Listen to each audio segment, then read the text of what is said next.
Hi, I am Kevin Quigley, and welcome to Tarot Off the Cuff. I picked up my first tarot deck in 1982 when I was 12 years old. I spent the summer giving readings to my friends and kind of freaking them out, and then I misplaced it. Maybe 15 years later, I picked up another tarot deck, and I've been reading professionally pretty much since then. Tarot reading for me is about building up a conversation. A conversation not just between myself and my client, but between our higher selves, so that we might bring down some information that might help make us a little bit more conscious and maybe even our lives a little bit better. Hello everybody, my name is Kevin Quigley and welcome to Tarot Off the Cuff. Quick apology for our absence last week. I'm moving from one location to another and I'm taking a really long time to do it in a relaxed way. I found that that's the way that works for me. And I disassembled my office and computer and all of that a little bit before I was able to get the videos together. So I figure I'll make a brand spanking new video in the new location. This is the view out the back door. Is it not amazing? Here in central Vermont where I live. And I am shuffling up Chris Ann's Light Seer's Tarot here. New place, so I'm gonna use my newest deck. I've got a little table on my side. I'm right on the edge of a hill, sitting on a folding camp chair. I'm gonna cut this deck. So I pulled the Nine of Swords. Dun dun dun. Okay, so this one's one of the toughest cards in the deck, as everybody knows, in a traditional Rider-Waite. It's got the person sitting up in bed with the swords up on the wall. Usually the background is a flat black, right? And in this case, we've got someone on the ground here. I'm gonna get a little closer to my camera just so I can make sure I see the image. It's a new deck to me. And then rather than the swords, we've got the crows above her head flying in the air. Storm clouds. It's a little dark, maybe even swampy. Certainly not a comfortable image, right in line with the Rider-Waite. I have a nice little summer fly. We just had a summer rain here, and I'm hoping the weather holds out for me to do this full recording. So, the Nine of Swords, oftentimes we refer to this thing as the Nightmare card. What's the topic I want to jump to? Let's see. Another way that I think of this is the exploded mind, when the mind really starts taking over. So, numerologically, at least one of the ways that I started to make sense of the cards when I started reading is, and I still use this technique all the time, and I teach this technique as well, is I combine the number with the suit, the meaning of the number with the meaning of the suit. And one of the things I love about this is it gives a lot of flexibility, and it actually disassociates us a little bit from the image. So I start with this idea of what is the meaning of the number 9, right? So fullness, penultimateness. So if ultimate refers to the last, penultimate refers to just before the last, just before the completion, right? So there's an enormous amount of energy in the 9. Also, the number 3, if we jump all the way back, right, to the number 3, number 3 is the first place where we can define a circle. And that's meaningful to me in a really specific way. I remember as a kid, as an artist, I learned somewhere around 4th or 5th grade, just by discovery, that if I drew any 3 dots onto a piece of paper, boop, boop, boop, right? It defined a circle. One circle, one very specific circle. Now, I bet you in geometry there's an actual law for this, a name for this fact. Maybe not, I don't know. But I found that to be fascinating, and then as I started to study tarot, this rule, this fact of the universe came back to mind for me, in that circle that's defined by that 3 becomes a bit of a wheel. So we start to move with things. So a lot of times people will include beginning movement into the number 3. So why have I done all this talking about the number 3 when we're actually looking at the number 9? And the reason is 9 is 3 squared. That to me relates 9 and 3 very, very deeply. So if 3 is sort of beginning, gentle, let's get moving kind of energy, 9 is so much movement that sometimes it's a little more than we can handle. And then if we jump to the suit of swords, we're talking about mind, what's going on in our thoughts, right? So we have those racing thoughts that stop us from our ability to sleep, or the nightmares created by the mind, right? So rather than just deal with this idea, because I do like the idea of every card is both positive and negative. Every single card. And if you're a beginning reader in particular, one of the techniques that I very strongly suggest I put it into every series of classes that I work with, that I can ever recall, is as you're coming up with your own definitions for each card, make sure that you're not limiting cards to just negatives or just positives for that matter. Like, is the sun only a positive card, right? Many people think so, but I find you'll become a much more facile reader if that's not the direction you go. So this Nine of Swords is so much activity in the mind that it can cause problems, but it's also, we'll take a look at some positive ways that can also be reflected. Why not? We should. So, as tarot readers, generally speaking, we're very good with our words, and speech also belongs to the suit of swords. So this idea that the number of times that I'll sit down and observe a tarot reader, and a couple of organizations have hired me, which I think is a cool idea, is that in order to get their sort of approval or certification from a particular organization, they have to record a reading or even do a reading for a professional reader, an expert reader, and then that reader gives some feedback. I love doing this. And one of the most common, I don't want to call it a mistake, but common styles, personal styles, is that readers, once we start talking, we talk and talk and talk and talk and talk, and we just go, go, go, go, go. This is a Nine of Swords phenomenon, right? We love talking. We love talking to people. We love talking to things. I've got some cars going by on the road outside. Nine of Swords, my mind immediately goes, my attention goes over there, right? Racing, racing, racing. The racing cars go by and the racing thoughts. So this idea that we can recognize this quality of ourselves and decide when it's useful and decide when it's not. Well, actually, as an actor, as a performer, and a musician for that matter, if we allow the speed and pace of our speech and the speed and pace of our thinking to outpace the speed of the ability of the people we're talking to, the people that we're trying to help, to absorb it, so that we're going too fast with too much information that they can't absorb it all, that's helpful for no one. We're actually getting in our own way. So you may have noticed within my own talks that I do a lot of pauses, especially after I say something that I think is key to the issue that I'm talking about. I'll take a moment to sit and let that sink in into your mind, into the mind of the person that's actually listening. I think as a reader, we've got to do this all the time. Now, for tarot off the cuff, when there are prolonged silences on a YouTube channel, people click away. So I've discovered that my habit of pausing like this is actually too much for recorded video, and I wind up editing lots and lots of them out. My videos of all of the readers that submit stuff to us to release, mine get the most edits because I'm constantly yanking out these gigantic pauses that I do. But in an actual live reading, they're really important.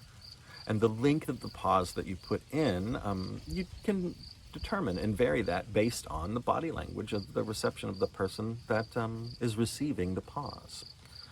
In addition, the pause gives the person you're reading for the chance or the opportunity to ask a question. Right? If you just keep talking, it becomes very difficult for people to step in and say, could you repeat that again? Or what did you mean by those sorts of things? So that's one. How the pause works for you. The pause can work for you in that it gives you a moment to check in and did I make my point? Did I say what needs to be said about this particular issue? And if the answer is yes, my opinion is take that little break, that little pause, that little breath, and then move on. How many of us repeat ourselves? So those pauses can help with the racing, that nine of swords, the racing language and the racing thinking. On the other side of things, this phenomenon, this racing thoughts, this racing language, can be a benefit. How might that be? Well, one of the ways that occurs to me is oftentimes readers use a word, and so do jazz improvisers, which is one of the things that I do as a performer, is you get into the flow or you get into the groove. And then once that happens, you actually sort of you're able to turn your personality off and allow yourself to become a channel, right? So a lot of great jazz improvisers don't feel like they're the ones making the music. They feel like they are the instrument, not just the saxophone, but their self playing the sax or singing or the piano or whatever. They become the instrument, and they are played by the power of the cosmos, the universe itself, God, whatever it is they're relating to, right? But in order to do that, you need to allow yourself to move into the flow. There's a sense of giving up control, which is a fascinating thing to me. So in some ways, that's a scary thing, especially in our culture. And in fact, racing thoughts and racing speech can oftentimes be a symptom of mental dysfunction of some kind or mood disorder. Mania often is accompanied with the racing thing. Insomnia is often accompanied with this racing idea. Anxiety and panic, racing. But we can also learn to develop it and deploy it as a tool.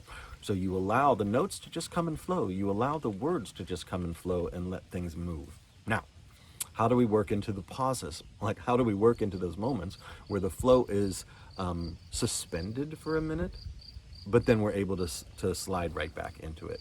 That, in my estimation, takes practice.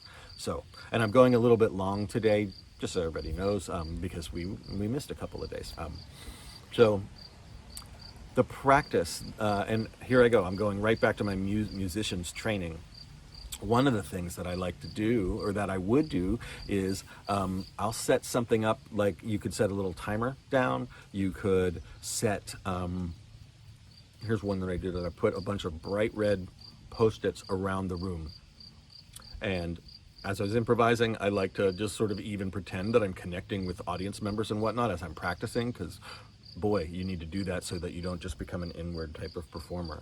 And as a reader as well, practice, right? So you go through these forms. Anytime I would notice one of these red notes, I'd remember, oh, I need to structure. I need to actually end a statement before I begin the next one.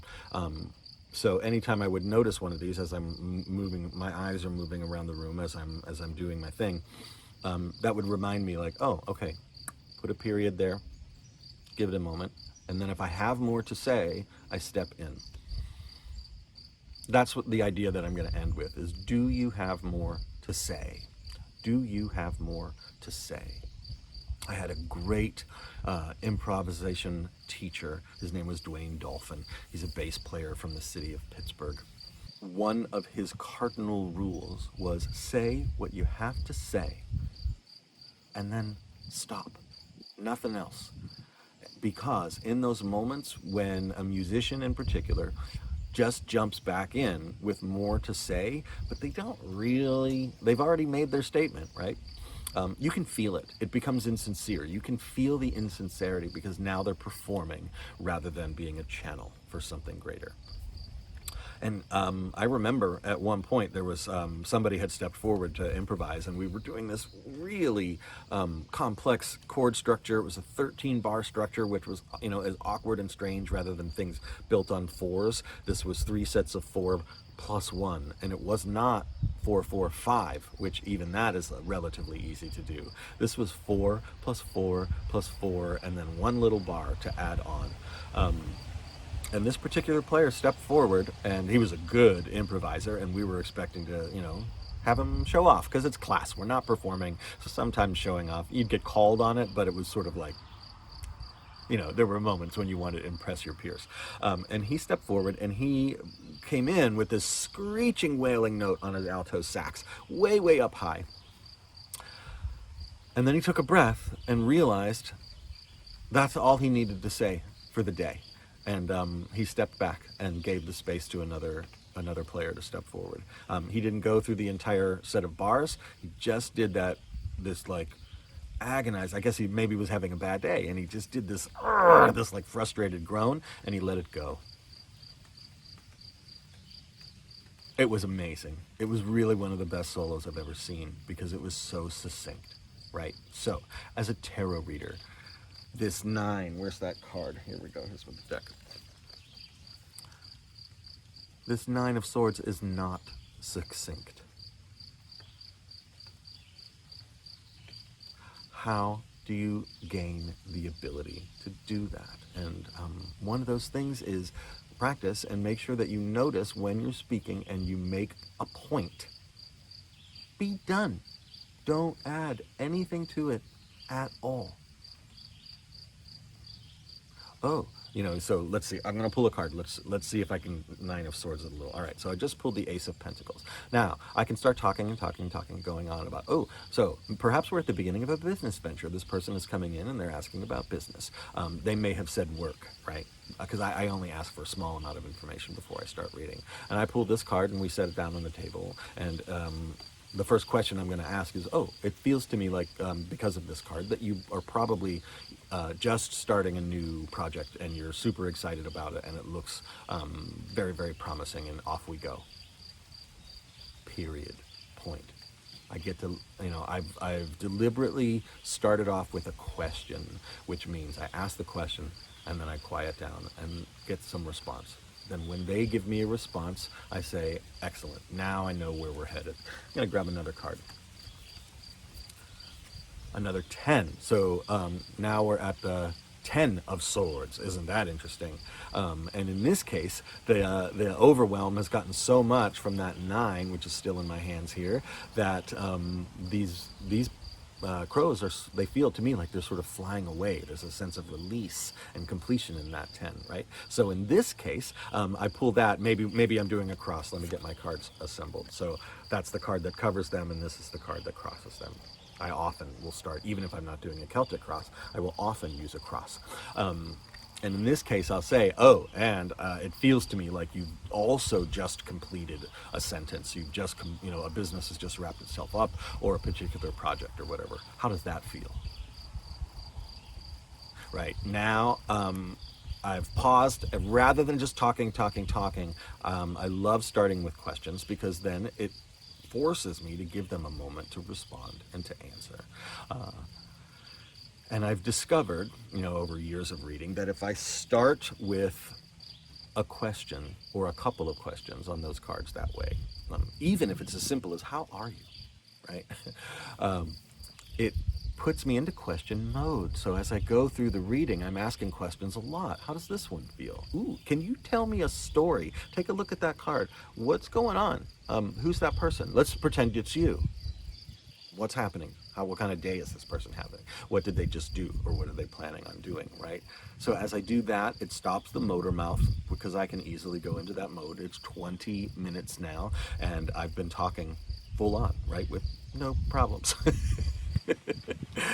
So it stops the Motormouth. It stops the excessive thinking, talking, and it allows another person to participate in the conversation. People remember and are able to employ things much better when they're participating in the conversation.